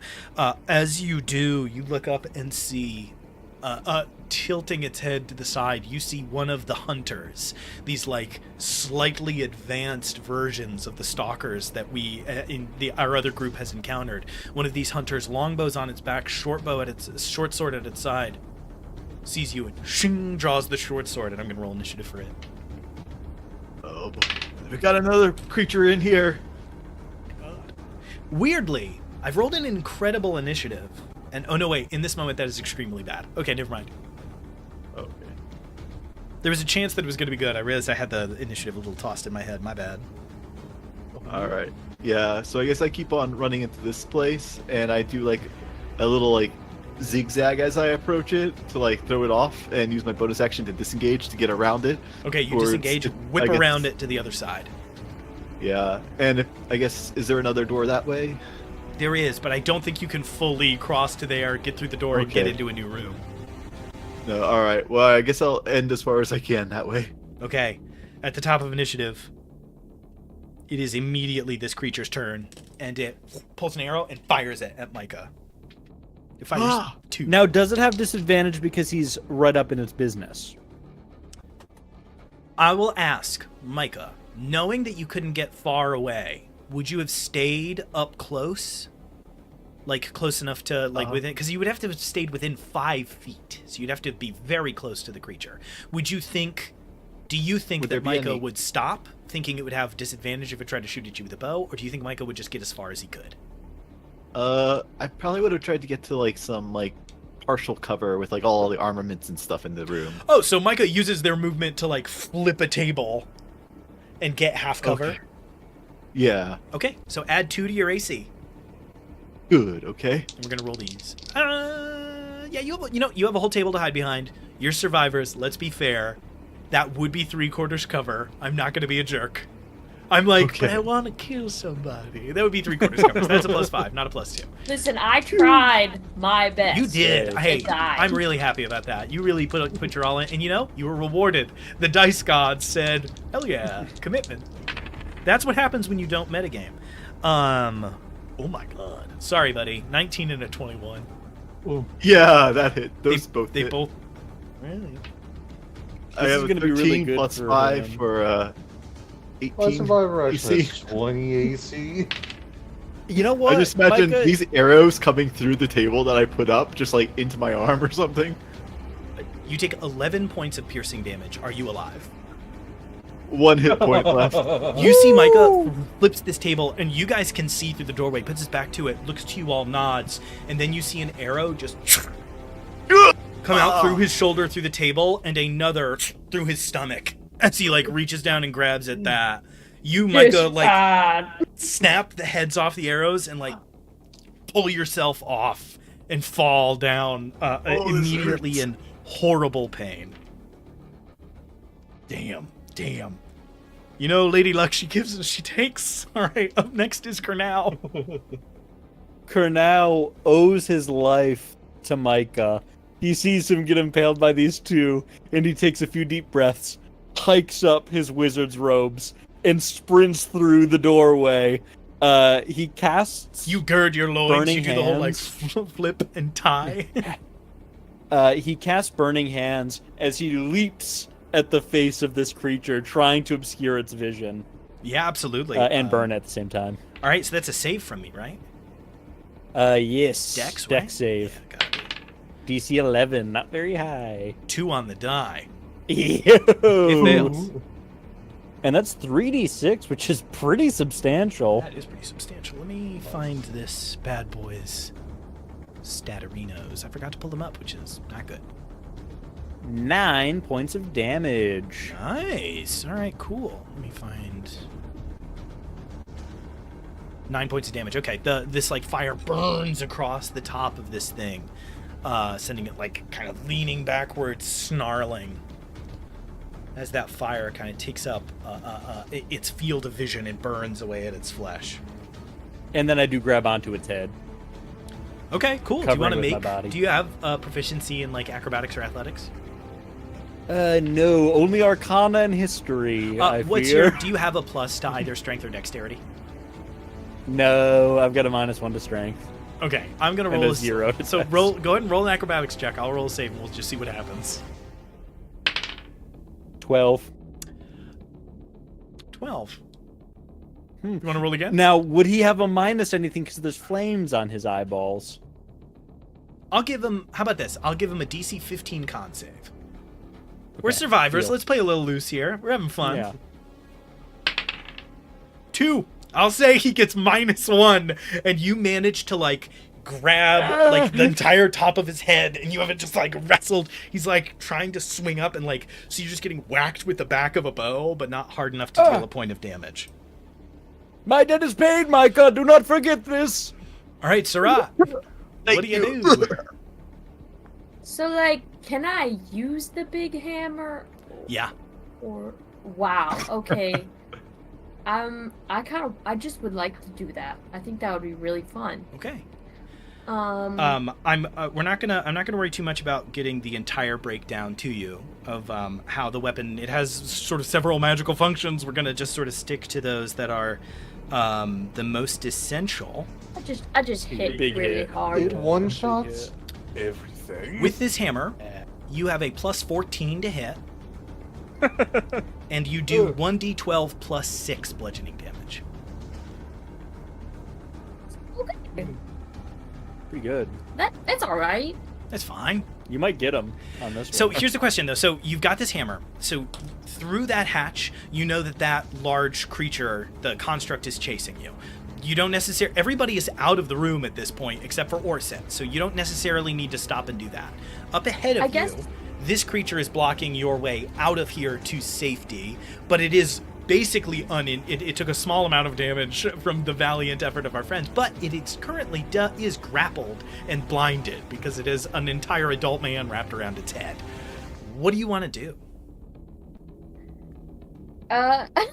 I guess I will maybe take it out at the legs, perhaps, Okay. with my big hammer, so that I don't like hurt anyone. You all watch Sarat just swinging. This hammer swings with like you can see like the air ripples coming off the back of it. You watch like stuff fly off of the walls as you do. You can go ahead and make an attack roll. I rolled No. a 19. Oh. This is my... So you were meant to be Sarat. Yeah, With Bright Fall's hammer, a 19 is a crit. Yeah, let's go. I didn't think that would come up. But here You it is. shot what a the 33 to hit. I think it'll do You it. did just get a 33. Beach shows up out of nowhere. And it's like, Beach pushes their hair Hey. behind their ear. Like, what's this person Hey. doing? it's like, hey, All right, so roll 1d12 twice. Roll 2d12.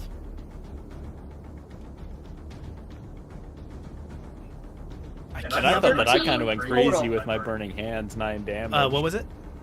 It's only a 13 total. So 13 plus 6, 19. yes.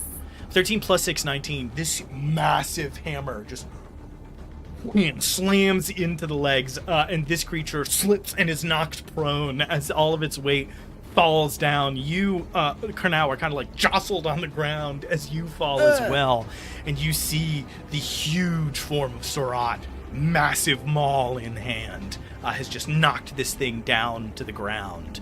It looks, it can't look. You're wrapped around its head. Never mind. All right, cool. Up next is Orset. Cool. After seeing that massive hit, Just an unfathomable amount of damage. I guess I can help, maybe. I go to hit one in. also. Yeah, last one in. Close that door, Urset. Oh, yeah, Orset, as a part of your movement, you can slam the door behind you. Okay. Is everyone in? I think so. We're all in. You're the last one. Okay, cool. Yeah, if everyone's in, yeah, I'll Great. go and slam that door in then. You slam the door and you hear... Auto-locking mechanism. Oh. Seems to have one. Perfect. Nice. And that's just movement. Yeah, Yeah. that's just your movement. Sweet. Yeah. Anything else important in this room now that we're in? You got this thing that your guys are kind of fighting with, but other than that, no, you just have the equipment of, like, random people that have been killed in this place out on tables that are being studied. Cool. Yeah, I just go to hit then. All right, great. Go ahead and roll to hit. I go to hit. I think Oh, you have advantage. because it's prone. Oh, sweet. Where's my hits? This is so good. I'm definitely glad we Is did our this now. team- This is hysterical. This is fucking kicks Yeah, butt. that's freaking great. That is a 13 to hit. 13 does miss. This thing is like whipping around, and you are having to try to also not stab Karnau that is wrapped around its head and neck, and you end up having to like hold back so that you don't accidentally bury your weapon in Karnau's shoulder. Yeah. Is there an advantage here for being grappled or being prone He from had advantage. Surat's hit? I that's had an advantage. I'm sorry that I did not Oh. do advantage. Oh, I'm there's sorry. a chance. Yeah, oh, that's much better. That is 18, that's 21 to hit. Hits. Go ahead and add damage. Good Rah. gravy. This is Thank hysterical. We might kill something as survivors. That's crazy. That's awesome. There's a chance. It helps having this massive Well, 26 strength. it's a given. I still can't believe. Gonna make the rest of this a little bit easier for all of So us. good. That is 4 slashing damage. 4 slashing damage. It is still alive. It is clinging to life with that 4 slashing damage dealt. Pretty good. Bonus action, I shove. Yeah. And some of this. I'll make a With save. that? with Who? my shield, like a. Yeah. Yeah, roll an athletics check. I just rolled my save. You know what? Athletics is very good for me. This is a beefy kobold. Mm-hmm. That is a 16 plus 3. 19. So 19 You to shove. push it, and you feel Karnau. You feel yourself like woo as it like slides. Wow. Actually, I'll give you the choice, Karnau. You feel it getting pushed. You can let go if you want. Now that it's prone and getting shoved by and jumped by everybody else, I do jump off. I just didn't want it shooting one more time at Micah, so I jump. You let go. It slides and slams into the wall and like braces a little bit. You see a little contortion of pain across its face that quickly moves back into neutral. With that, you hear. I'm gonna make. It's gonna try just once. Yeah, no. You hear a into the door, and then you hear. You hear fast footsteps as it goes to like run around to where you are. Oh now. no. You don't know how far that is because you don't know like what the path to this room is. All right, cool. Back at the top of initiative, this creature opens its eyes, looks around, and looks at Surat. And its eyes goes wide, and it takes the longbow off its back, and it gets on its knees, and it holds its longbow up to Surat. And it starts loudly yelling in a language that you don't understand. It starts like loud, not yelling, but like, is like rapidly speaking in a language that I don't think anybody here speaks Deathwoken. What are you saying to me? If I can take free action. If I'm right, maybe these are the things that are leaving devotions. It thinks you're the fell hammer, or whatever the guy's called. I didn't take notes. Brightfall. The fell. But I am. Well, you're Sarat, actually. In the Sarat, in the back of your mind, you hear, "We are," sort of blooming into your mind. It looks like something just spoke to you in your head. What just happened? What does that mean? Take a point. Take 1d4 Sorry, psychic what? damage for metagaming. Your eyes glazed over momentarily. Looked like you were hearing something. All right, so that is what it does with its turn. It uses its action to use the persuade action and just seemingly praise to Sarat. All right, up next, Kernal, what are you doing? Kernal looks back and forth between them, shrugs, and goes for the other door. Yeah, you just run ahead and open that next door. Let me make sure I know where we are. Are there any potions in this room? If there were, the wind effect definitely shattered them all. Yeah. As you open the door in the next room, you see two very important things. So the first thing is you swing open that door, and you are looking into another small room. It has two doorways, one to the right and one to the left.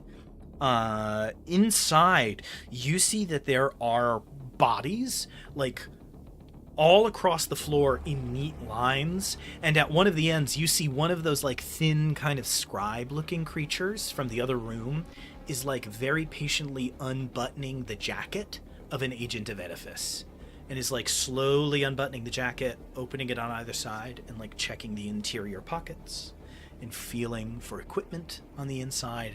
And you see that there's like 10 bodies in a row. Some of them kind of mangled and cut, others seemingly pretty well done with like one arrow wound through their chest or through their neck.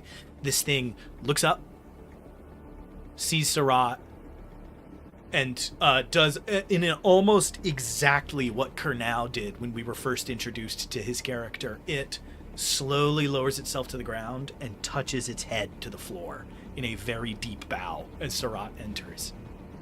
Yeah. Worship me, of course. Yeah. All right, cool. Yes. These little guys love me. These little guys love me. These little freaks love me. Sarat, not Sarat, Kernal, make an intelligence check. There's something you can figure out if you roll well enough. These little freaks are huge into this. I got a 15. With you got a 15. The door to the left looks, thinking about, you just managed to quickly stop and go like, all right, we ran in, we went down, we moved across, round, up. The door on the left probably leads to the front door. Guys, for once, right is not correct. Left must be right. Blasphemy! Good to know. This isn't easy for me. It's so good. All right, Kernal, that's your turn. Yeah. Give Did I your movement. use my action? No, I suppose not. Then yeah, I'll dash for my action, and Okay. I'll go over to the. Yeah, door you on dash, the left. cross the room in front of that creature, and slam the next door open as you all continue through. Can't believe you rolled a nat 20. All right, cool. All right, up next is Sarat. Sarat, what do you do? Okay, let's leave. I'm just gonna go towards the Up door. she goes. You say, "Okay, let's leave," and like start walking towards the door. You say, Excuse me, little freak. you say, "Okay, let's leave," and you do watch the small creature stand. And in the room behind you, you guys didn't shut the door. You hear footsteps, and you see that as you say that, this thing starts to like walk with you guys. And in the prior room, Allies. that stalker stands and starts to follow. As much as I love you, little freaks, you can stay here, freaks. And they both drop down Stay and free. stop abiding your command. Good freak. Good freak. I mean, why not have that? Welcome to my horror season, everybody. All right, cool. That's so Sarat, you just keep moving. Yeah. Yeah, you get through, you keep going down into the hallway, and you can see the door out back into the atrium. Hell yeah. Oh my gosh. Let's freaking go, dogs. This is so funny. I love it. All right, Orset, what are you doing? I to the door, I suppose, and I talked to Sarat. I asked why not have them follow, either as gifts for a liege or just I don't to need those little service you. freaks. I don't need those little freaks. Fair. I got the hammer. He didn't ask for little freaks. If he wanted little freaks, he could have asked. Pretty sure he already has little freaks. It's too good. It's simply too good. All right, cool. So Yeah, you just, he has plenty of little freaks. all right, Orset, so you just like full movement dash? Do you just run all the way through? Yeah. All right, Orset, you're at the front door. You run and then dash, and you are all the way at the front. That is too good. Okay. You hear Orset, and you see, like, at a full sprint towards the door, great sword in hand, you see the hulking form of that Bastille just going forward. Nice. It is one turn from being in this little front area that you're in. Gotcha. Okay, cool. That is Micah's turn. Micah, you are just so hurt. Yeah, I will follow along quickly as I can. Yeah, Micah, you Just move and then limping. dash up to the doorway. And I will say you all see Micah like limp along and like put their back up against the door and kind of slide down. One sole little HP left in the tank. Good gravy. Let's all get out of here quickly. All right, we are back up at the top of initiative.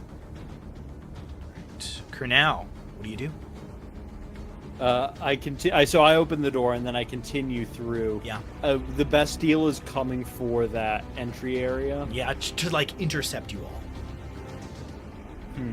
So you can get up to the front door with your movement. If you wanted to, you could use your action to open it, or you could do something else. I'm going to do that. I run up and I use my action to Okay. activate the door. You use your action, you see where Orset did what he did, and you switch the same mechanism, and and the door swings open, air blasting inside from out. And you see, as you look up, you catch just the beginnings of, like, the mages of Remgastelon cheering, and you see, you actually probably see Lemon and Harold and everybody, like realizing that they've just succeeded and that they've dealt with the Viscount. I do need to put this out there in our chat that our YouTube chat can't see. The name Sarat and her Little Freaks was put in there, and I do think that our team name would be the Little Freaks. So I'm just gonna say Simply that too out good. loud. Listen, if off camera you guys decide to betray Umrath and make your own adventuring group, I will stop running the main group and run this group instead. They'll be the survivors. Listen, we can talk about it. I'll do a spin-off season. You think I won't do? It'll be our Andor. We'll be Sarat and the Little Freaks. It's gonna be great. This is part of our multiverse. The wind as the vault door opens, like, blows the robes and the tangly hair around, and he calls out, make haste, that Bastille is coming quickly, but the door is open. All right, cool. Up next is Sarat. It's pretty looking good. That's crazy. I didn't actually understand a word of that. That was actually unintelligible.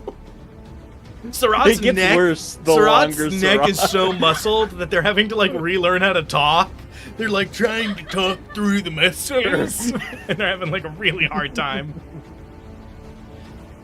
No one accounted for the fact that Sarat's tongue also got 4 times as strong. Like, Yeah. they go to talk and It's they chip bruising it the soft palate. It's Oh, getting worse. Like, eventually she just won't be able to talk. And Her strength keeps going up. It's eventually 30. She's just a ball. All right, cool. So what are you up to, Sarat? My little freaks are back there. Don't worry about them. They won't come out here. They're my little freaks. I told them to stay. Naturally. So you just want to take your movement? What do you? Yeah, The best deal is coming for it's us. fine. I'll just keep going. But my freaks, they know to stay. Not the best deal, not yet. But when it comes, I'll tell it to stay. Okay, so this is the real question. So let's pump the brakes just slightly. So then, do you want? So if you take your movement about like the first 20 feet or so, puts you in the room. If you want to take the remainder of your 10 feet, you can be outside in the atrium, ready to go. Or if you want to turn around and try to like yell to the Bastille, you can stop and like yell backwards to it. You could full action and then dash and just leave completely and basically survive the adventure and like run into the atrium. What is Surat doing? I will yell to my little freak. Yeah. The best deal. The Bastille. My little Bastille freak. Big little freak. Big freak. And I'll yell to my big fat freak. And I will tell him to stay put. And then I will leave. I need you to make a deception check with advantage. Nice. But you do need to try to deceive it. It is not as plain-thoughted as the others. He's got a wizard inside. If you don't have perception as a skill, then it's just your wisdom. No, wait. What did I say? Perception. Deception. It's your charisma. What's going on over here? Charisma. Okay, -1. So that is a 15. All the little Wait. I did. Hold on. I have to roll again, actually. the little freaks of it all really is making sense. That -1 charisma, just being That's like, a 5, stop, so. little freaks. A 5. So it's 15. Oh, okay. Very important like little condition here. Is it a 15 -1 14 or is it a 16 -1 15? 16 -1 15. The Bastille slows. And it doesn't have facial expressions, but it slows. And the head tilts. It is not immediately won over. But with a 15, you have essentially stunned it for a round as it pauses for just a moment. I love you, little freak. You see it kicks its foot. No, it is momentarily stopped by your presence. It does not seem fully won over, though. All right, cool. Keep going, Surat. Run through. Okay. All right, Surat takes your next 10 feet of movement and keep going. Orset, what do you do? And that is, of course, Sorry, Lemon. I forgot my name for a second. Whoopsies! It's hard playing new characters. It is. It's toughy. Yeah, I think we just keep on moving. Right. Orset just books it out the door, out into the atrium. You are back out where you know you can made it. disappear into the catacombs and corners of this place. All right. Yeah, What's up? all right, everybody, back to the shadows. Back to we're good. We're going. Okay. The Bastille loses the stunned condition. It basically just stops being alarmed. And so on its next turn, it will be able to act again. All right, Micah. It is about... The Bastille is about 25 feet from you. The doorway is open. The door is still open, though, so this thing will be able to pursue you if it continues to chase you out of the atrium. What do you do? Last one out this time. I'll close the door, and yeah, as Orset said, let's get into the shadows. Sure. You run out to the other side. I need you to make a strength check to try to shut the door. Athletics, to be more specific. All right. That is not one of my skills, and I got a -1, so that's a 17. With a 17, you guys, survivors are not The meant to work like adrenaline. this. Raw No. adrenaline. You all watch Micah pushing on the door. You see blood like spurt out of his wound as he exhibits this force, and he manages somehow to push this heavy stone door shut. As it closes, you hear shunk, shunk, shunk, and the door shuts. And you all have escaped the forge. Yeah. I literally can't believe any of that just happened. I can't believe any of that just happened. Absolutely wild.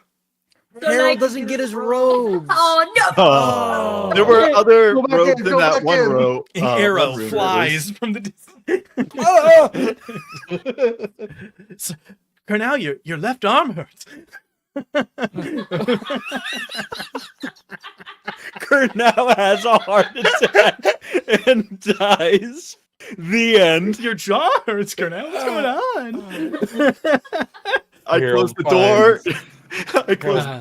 And this is where we leave. I get crushed. This is where we leave Yeah. Surratt and their little freaks to visit another day, maybe. I'll talk to you all off cam for sure about what you do now that you've succeeded. I can't believe. I definitely thought this was going to be us introducing Brightfall into the world as a character that you'd have to fight. But you pulled off that success, and we'll have to see how that manifests.